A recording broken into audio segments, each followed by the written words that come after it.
Здравейте, приятели! Много се радвам, че тук от изгрева, мястото, където учителя е бил толкова много години, можем да приветстваме приятелите ни в Нидерландия по случай един много красив празник и всяко издаване на книга е един празник, особено книга, която е свързана с толкова много светлина и любов в нея. Но преди книгата да започнем от предишния век, даже по-предишния. 20 век е без аналог в историята на човечеството, като явление на запалена светлина. През 19 век се раждат почти едновременно в рамките на 20-30 години от Япония до Америка хора, които в 20 век ще събудят и ще запалят светлинките, които ще променят съзнанието и живота на много хора. Като започнем от Япония с движението Омото, минем през Индия с Ганди, с Кришнамурти, с теософското общество Елена Блаватска,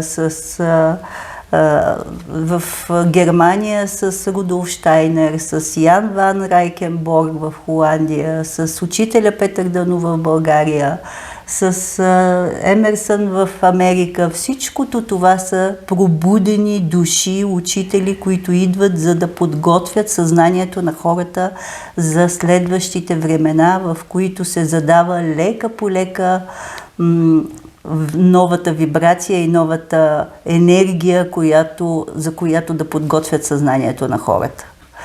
За първи път в познаваемата история на човечеството тези хора създават учения и школи, които нямат помежду си противоречия.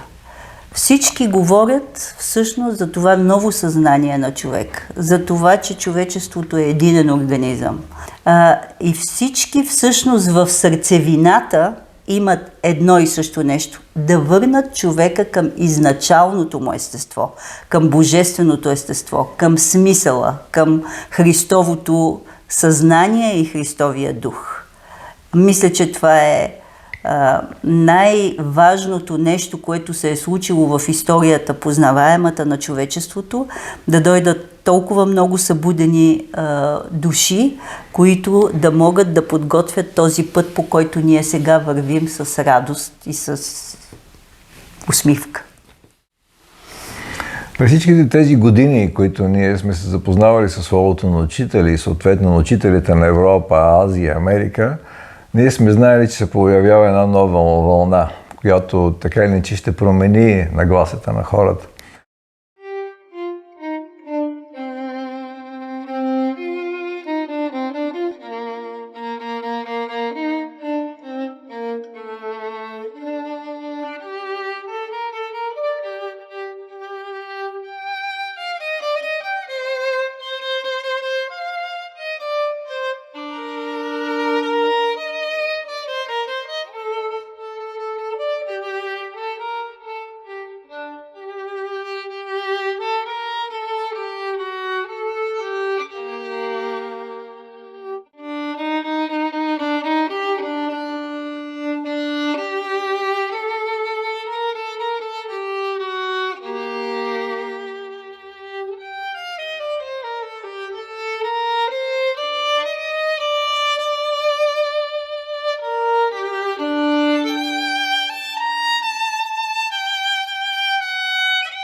Учителя се ражда в село Хадърджа, сега Николаевка, което тогава е било все още в периферията на Турската империя. Неговите два рода, и по майчина и по бащина линия, са будни хора, които са дали живота си за това хората да бъдат образовани, българите, което не е било лесно по това време, и да имат право да изповядват вярата си на български език. Така отрасва малкия Петър. В дом, в който в цялата варненска околия не е имало училище и неговия дядо прави първото училище 1847 година още. И оттам нататък неговия баща става първият свещеник, който проповядва на български език. В последствие той създава и първото училище, което е във Варна, неделно училище, и така започва историята на техния род. Малкият Петър завършва във Варна гимназия, след което протестантско училище в Свищов, завършва в Америка Богословски факултет и медицина, известен период от време учи, 1 година. И се връща в България, която е събудена България за нейното битие, за собственото битие, за битието на българина след 5 века робство. В началото той е част от организация, която се бори за правата на българите, които все още са на територията на Турската империя, и е бил изключително пламенен човек. За него има статия във вестници тогава по онова време, са се възхищавали на неговото дар слово и на начина, по който е успявал да запали хората, които тогава са правили митинги, шествия и така нататък за освобождението на българите, които все още са под турско. И така създават читалище най-напред. Той започва да обикаля България и в продължение на 11 години прави антропометрични изследвания на черепа на българите, изследва ръцете, изследва конструкцията, изследва менталитета, както с Андрей си говорим, да разбере какво може да се влее в тази глава. За мен е важно това да се каже в биографията на учителя, че той само за 1 година е учител в село Хотанца, но през всичките години той се нарича учителя. И в тази дума се крие нещо повече от обикновеният житейски учител, който има в гимназията, прогимназията или в университета. Защото когато говорих с старите брати и сестри, те винаги казваха благоговейно учителя. Имаше един поклон в тази дума, която се казваше, защото самият учител винаги е споменавал, че учителят във всеки един човек, това е божественото, което работи в него. Само да допълня по повод учителя, прозвище в България, което е единствено в историята на България. Има няколко човека. Васил Левски, който е революционер, дал живота си за България, е наричан Апостола и когато се каже Апостола, това е достатъчно. Има един велик художник, най-известният български художник, който е наричан Майстора, и когато се каже Майстора, няма нужда да се казва името. И третият е учителя, Петър Дънов. Не се казва Петър Дънов, просто се казва учителя и цяла България всички знаят, че става дума за учителя. В 1914 година, на 22 март, учителя казва: от днес започва новата епоха. И все едно разтваря прозорците, в които влиза този нов, свеж въздух водолейски на тази нова епоха, която ние имаме щастието да сме в нейното зазоряване, едва порозовяло небето, но от този момент нататък учениците му започват да го наричат учителя.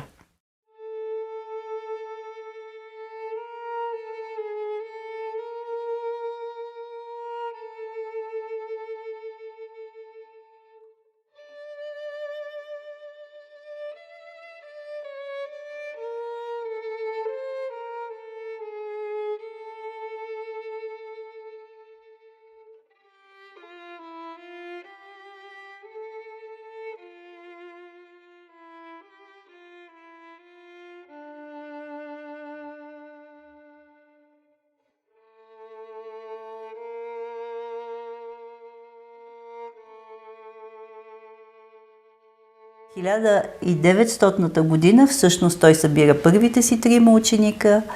Един, който е протестант, един е католик, един е православен. И още с събирането на тези 3 души той събира отново Христовото учение в едно. И така започва неговия път в продължение на 44 години. Той говори с живота си, с примера си, с словото си, с начина, по който организира обществото. Смятам, че учителят дава една нова истина, един нов прочит на по-високо ниво на съзнание в това, което намираме в свещените текстове на Библията.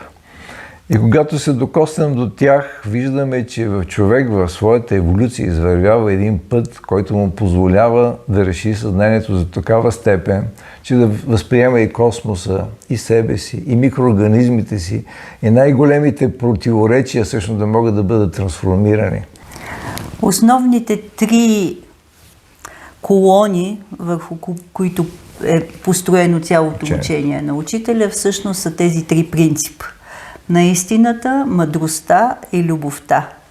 И много красиво учителя казва: истината работи с слънцата, мъдростта работи с планетите, а любовта работи с всяко живо същество.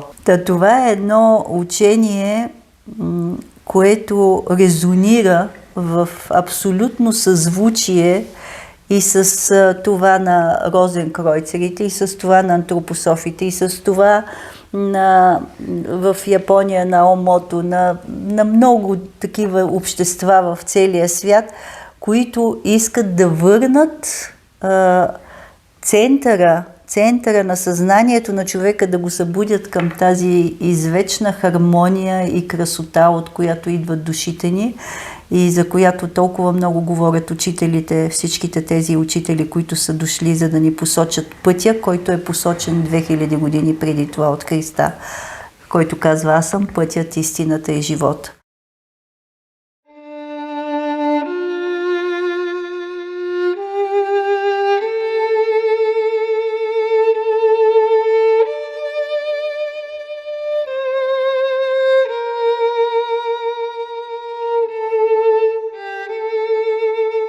От 1922 година, тук на изгрева, където сега се намираме, учителя и хората от братството започват да изкупуват земи и се създава селище, което е единствено по рода си. Такова нещо не е правено в България до тогава.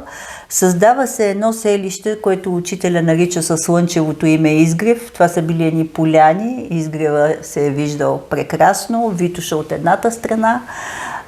Построяват се малки дървени барачки. Всичко е било в цветни, красиви градини, плодни дървета. Построява се салона, в който учителя държи беседите. Поляната, на която започва да дава паневритмията. Този дом, който баба му и дядо му на Андрей построяват и от тогава живеят тук. И всичкото това е била една градина, в която той е посаждал новите семена. Никога не е изисквал от хората да бъдат постоянно напротив. Казвал е, държал е на това хората да си ходят на работа, да изявяват себе си, да упражняват професиите си, а тук са заедно по времето на изгрева, по времето на беседата, по времето на паневритмията. В останалото време човек прилага в живота си това, което е научил. Тоест не е тип ашрам, който те отделя, а е само място, в което разбираш кой си. Това е едно от нещата, които много хора от България, които в момента посягат към словото на учителя, много им харесва. Те казват тази свобода, която дава учителя. Той казва: аз не искам от вас нищо повече от вашето свободно време и вие да идвате по свобода при мен. Имайте предвид, че учителя живее по времето на 5 войни, 2 от които са световни. България се раздира от балкански проблеми, от политика, която няма да говорим за нея, но тя е така иначе един от барутните погреби на Европа. В тези години учителя през цялото време проповядва мир, любов, хармония, състрадание, милосърдие. Всички тези принципи, които са толкова необходими на хората. Това е един пълен противовес на цялата картина, която се променя Европа, вече и минава в новата си форма. И още нещо интересно. Когато идват комунистите всъщност и учителят си заминава от този свят, върху този същия район започват да се изграждат ателиетата на художниците, на музикантите, тук са блока на писателите, на артистите. Тук има една много силна творческа среда, която облагородява и дава една нова визия за този квартал. По-късно, върху това същото място започва да никнат и посолства. Това е най-наситеният район в цяла България на представителства на други държави. Енциклопедията, която излиза преди 1944 година, когато учителя все още е жив, най-голямата енциклопедия в България, която излиза, се споменава, че учителят има 40 000 души последователи по онова време. И си давам сметка, че всъщност това, за което говори Андрей, тези войни, толкова болка, толкова загинали хора, по това време инфлуенцата е отнела живота на милиони хора. Хората са намирали утеха при учителя. Всеки е идвал да попита какво се случва с близките му, да излекува болния, да даде надежда на хората, които са се тревожили. И той е бил като един магнит, който е привличал много хора. Знаем много добре, че един от съветниците на царя е един от учениците на учителя. Негови ученици са били много голям брой от тях са били учители, лекари, овчари. От всички прослойки на обществото на България е имало представители тук на Изгрева при учителя, както и в цялата страна, разбира се. Един изключително такъв кръг от млади, ентусиазирани хора, студенти. 22 година, когато правят тук Изгрева, те нямат търпение, опъват една палатка, така започва тук живота на селището. Няколко от тях, които са били със студенти и много близки приятели, създават списанието Житно зърно, в което започват да превеждат статии от големи интересни умове и окултисти, други и, разбира се, интерпретират словото на учителя. Един от тях е Георги Радев. Той, например, научава френски език за 3 месеца. И когато 1939 година идват от 17 държави хора на Изгрева да се запознаят с учителя, тогава правят записи на паневритмията, тогава излиза и книгата "Учителят говори", която е подготвена от Жорж Радев, който е взимал изречения от различни беседи, но така ги е вплел в темите, основните, които учителя говори, че те изглеждат като единна беседа, все едно, че е изговорена учителя. А това са малки парченца от различни слова на учителя, които той просто е съчетал и е станал един прекрасен букет от най-важното. Това е есенцията от най-важното нещо, за което учителя е говорил.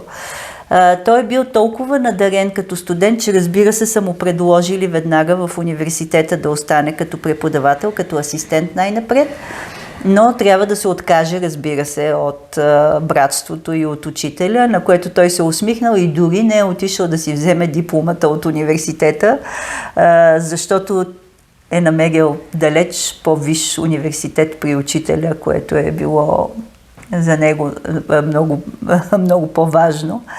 Разбира се, тъжното е, че си отива много млад и това е било така, но е оставил след себе си няколко книги, огромно количество статии, прекрасни в това списание на братството, което преиздавахме пак години наред.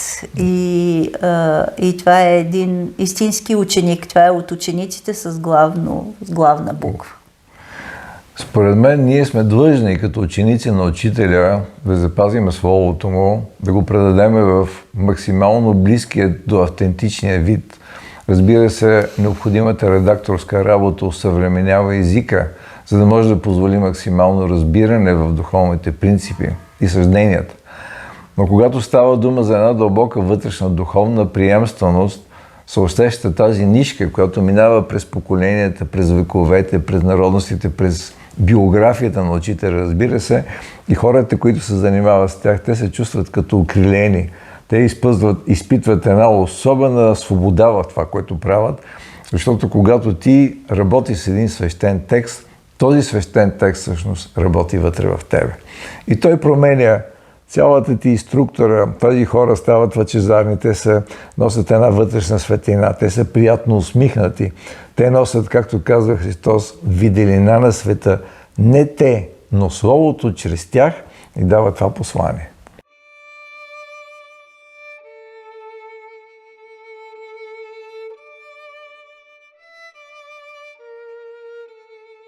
Het idee dat ieder mens voor zichzelf moet leven, is een idee van het oude leven. Het verdwijnt onherroepelijk, hoe dan ook.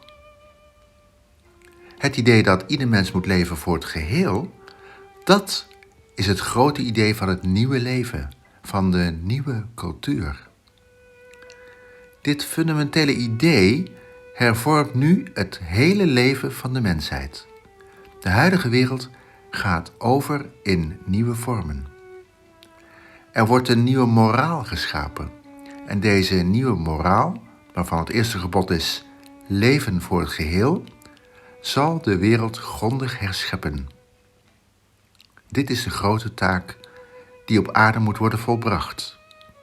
Dit is de weg naar het oneindige leven. Door de liefde zal de nieuwe cultuur komen die alle mensen zal verenigen. Liefde verenigt alle wezens in een grote harmonie. De mensen van de nieuwe cultuur noem ik broeders van de mensheid. Of zonen van de liefde.